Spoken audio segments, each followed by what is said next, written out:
buscáis entre los muertos al que vive? No está aquí, ha resucitado. Estas palabras de los ángeles a las miróforas, esto es, a las mujeres que en la mañana del primer día de la semana fueron al sepulcro para embalsamar el cuerpo de Jesús, el Maestro, marca el inicio de una esperanza que se alza por encima de toda oscuridad y sombra de muerte. Es la buena nueva que une indisociablemente los dos misterios más profundos e inquietantes del ser humano, muerte y vida. Lo que San Pablo en la carta a los Romanos expresó así: Dios que da vida a los muertos y llama a la existencia lo que no existe.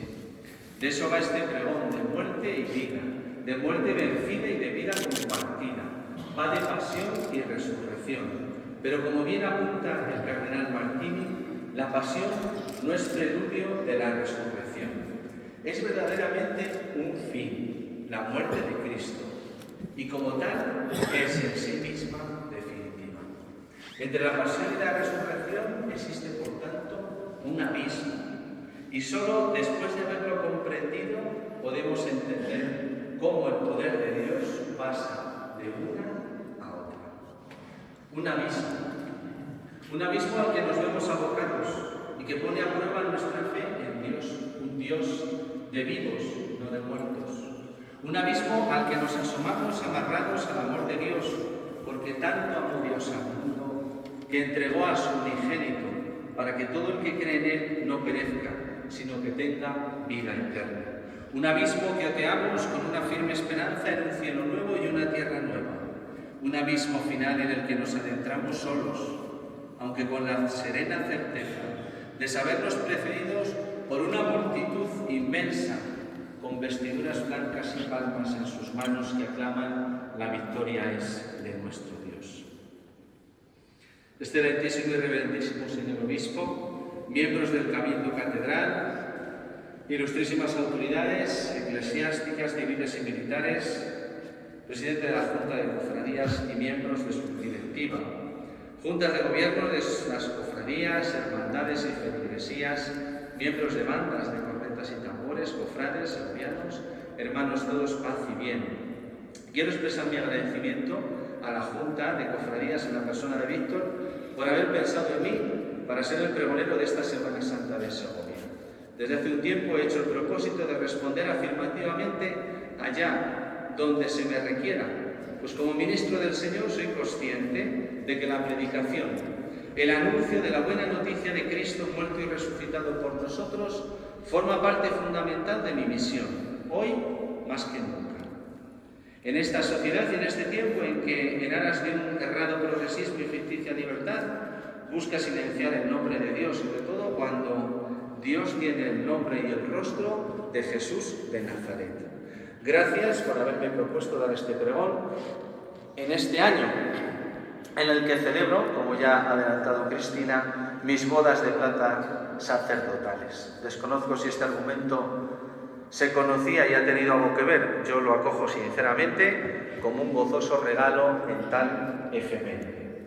Gracias, hermana Cristina, amiga y compañera de fatigas, en la reconfortante tarea de sembrar el Evangelio en esta porción del pueblo de Dios.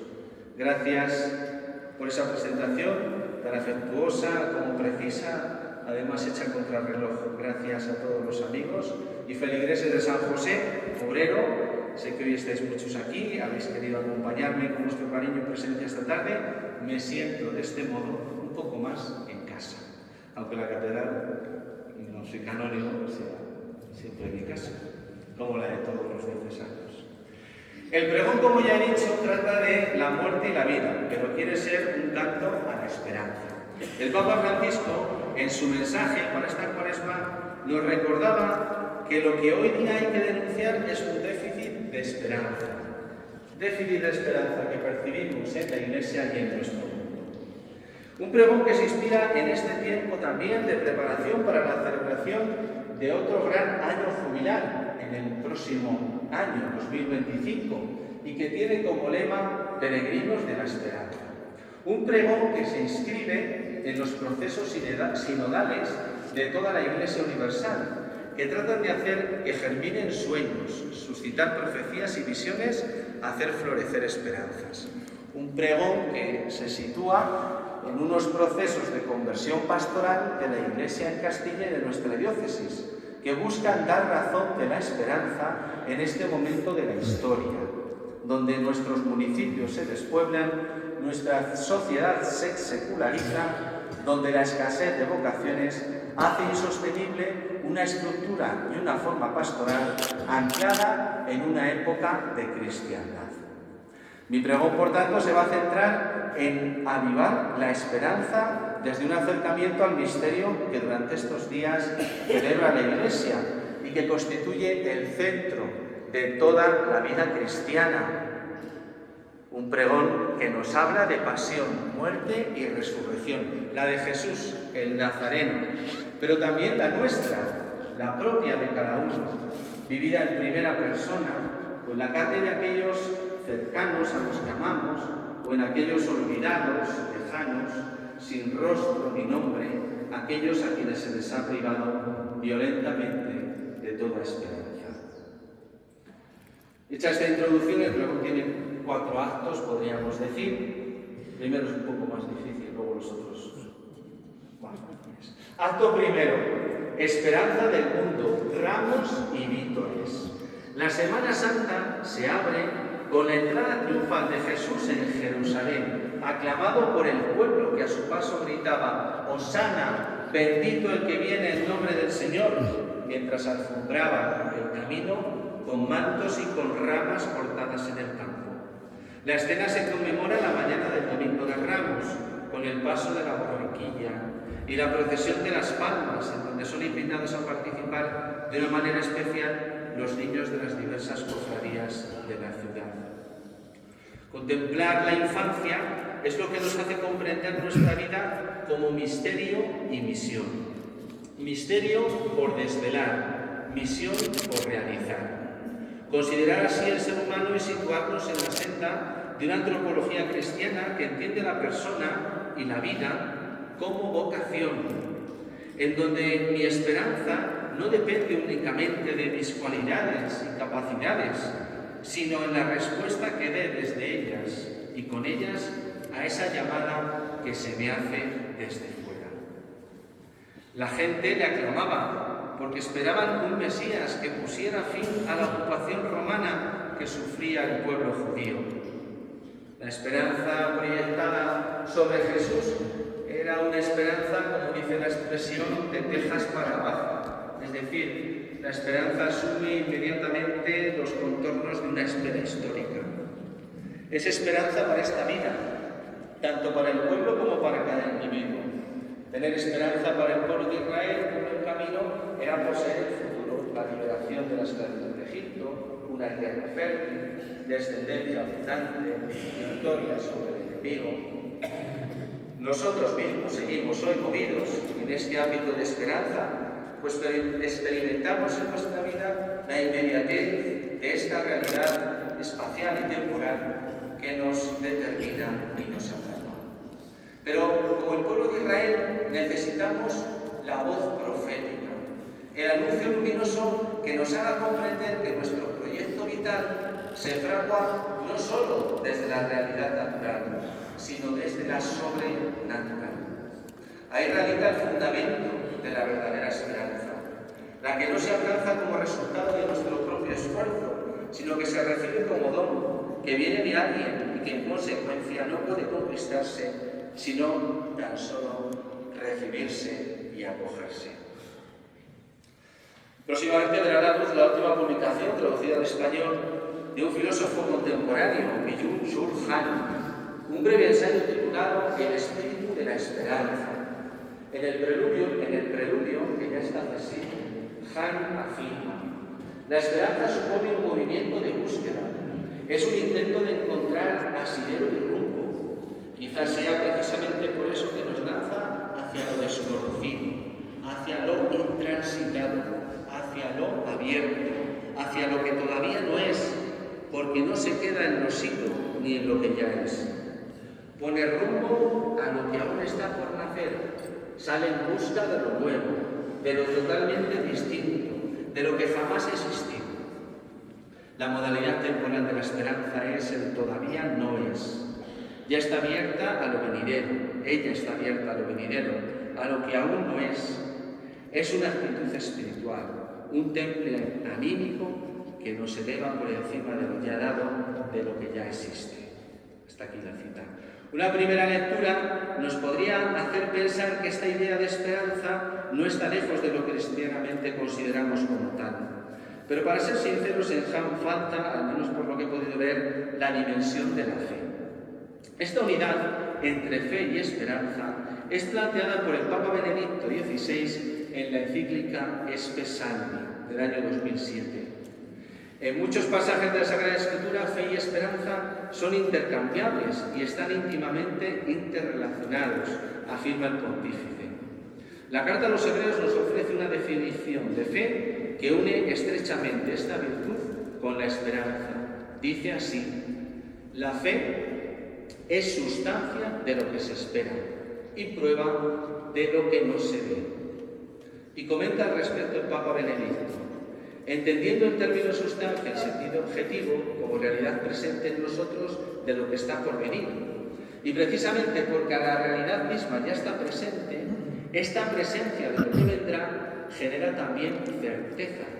Esta realidad que debe venir no es visible aún en el mundo externo, no aparece, pero debido a que como realidad inicial y dinámica la llevamos dentro de nosotros, nace ya ahora una cierta percepción de la misma. De modo, y aquí viene la diferencia con la postura de Jan, la fe no es solamente un tender de la persona hacia lo que ha de venir y que está todavía totalmente ausente. La fe ya nos da algo, nos da ya ahora algo de esa realidad esperada.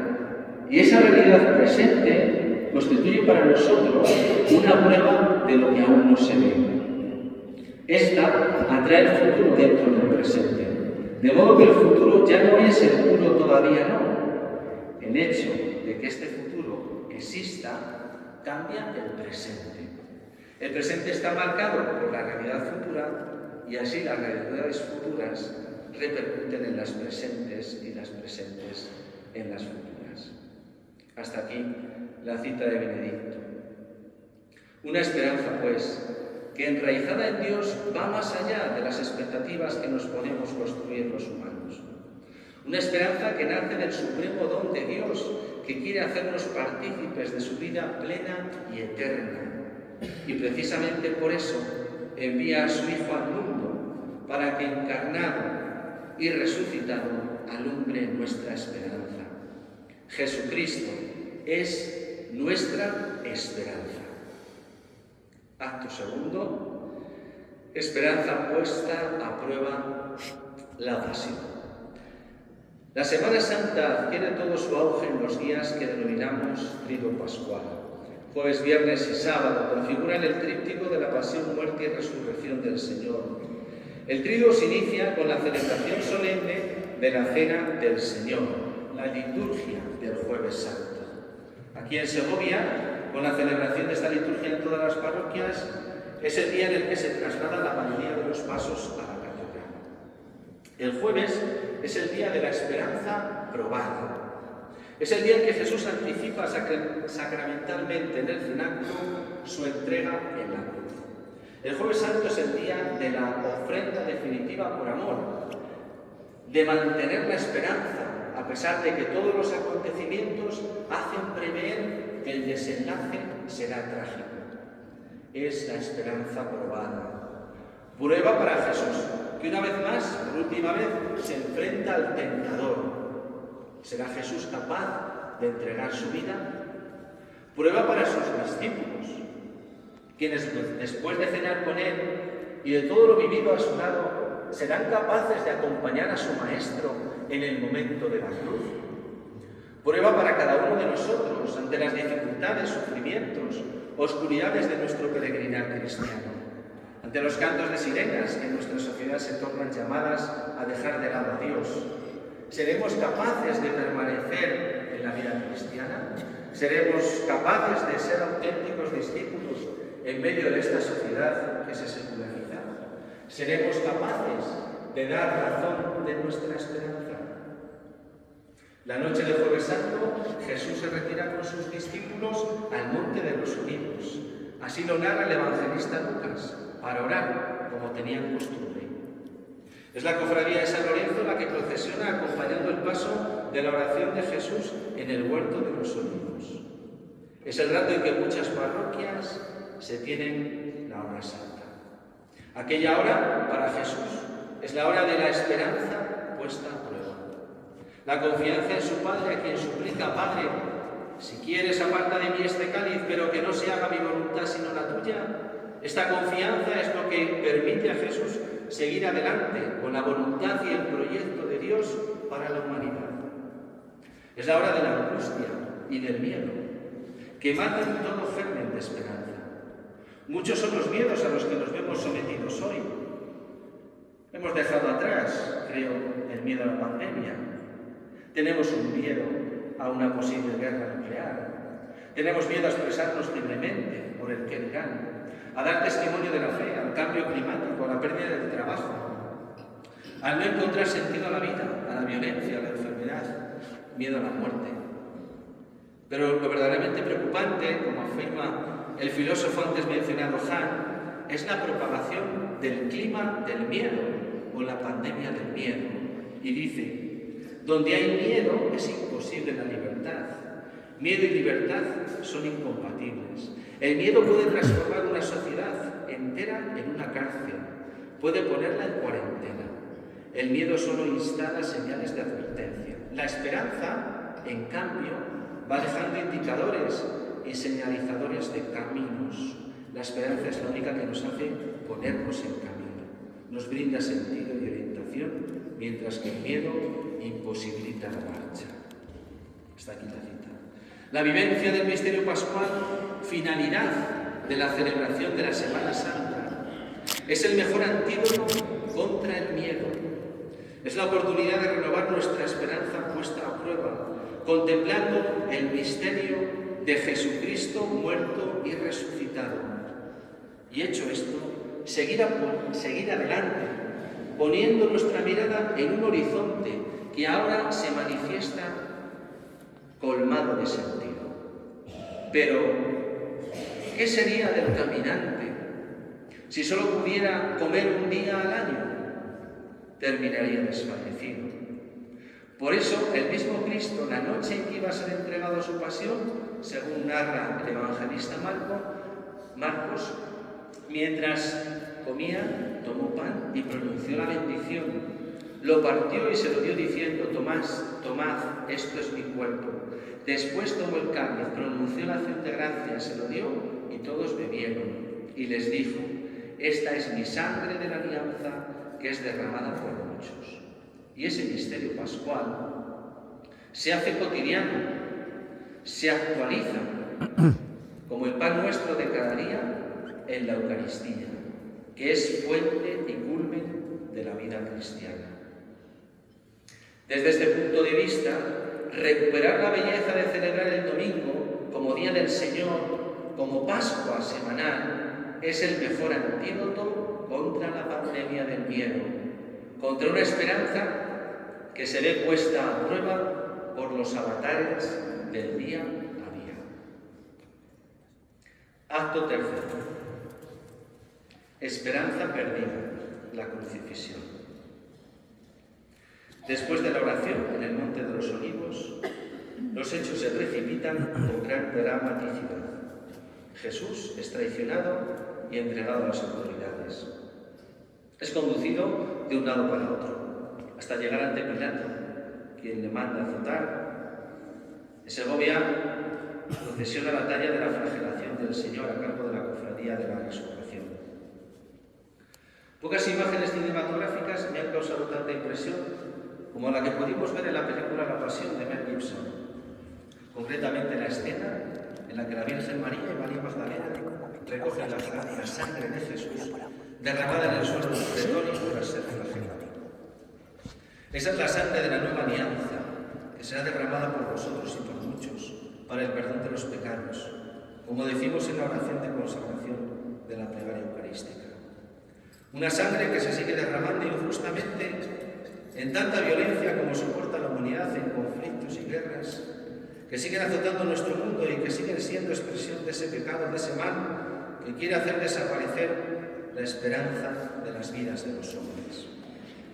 Los diferentes viacrucis que se llevan a cabo durante estos días en nuestra ciudad, el de la Huerta, de los Padres Carmelitas, el organizado por la Feligresía de San Andrés, el que concluye en los Santos de la Piedad, organizado por la Cofradía de Nuestra Señora de la Soledad al pie de la cruz,